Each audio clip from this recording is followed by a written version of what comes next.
नमस्कार जय Jagannath our Odia culture channel को आपण मानक अनेक अनेक शुभेच्छा और शुभकामना। आज भिडियो रे मु रखी नारी माने केउं व्रत कले आमको कि प्रकार फल प्राप्ति होए। हिंदू शास्त्र अनुसार सबु सधवा नारी बा सबु नारी माने किछि किछि ओषा बा व्रत करबा निहाती आवश्यक। घरर सुख समृद्धि एवं संतान मानकर उन्नति उद्देश्य नारी माने साधारणतः सब प्रकार व्रत करिथांती।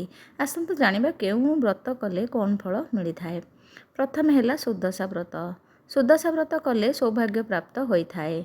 सावित्री व्रत कले स्वामी दीर्घायु होइथाए। दांड पहरा ओषा कले संतानर लाभ होइथाए। बुधेई ओषा कले पुत्र लाभ एवं रोग नाश होइथाए। षठी ओषा कले संतान दीर्घायु और रोगमुक्त हुए।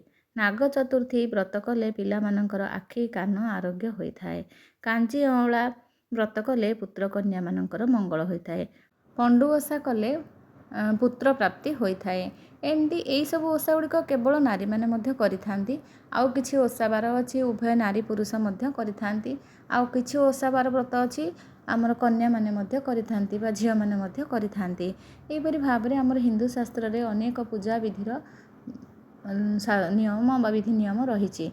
वीडियोटी जदि भल लगे निश्चित लाइक शेयर और सब्सक्राइब करने को जमा भी भूलंतुनि। पाखरे थिबा बेल आइकन को मध्य प्रेस कर दियंतु जाफल वीडियोर नुआ नुआ नोटिफिकेशन आपण मानक खूब शीघ्र मिल जिवो। रहुछि जय जगन्नाथ।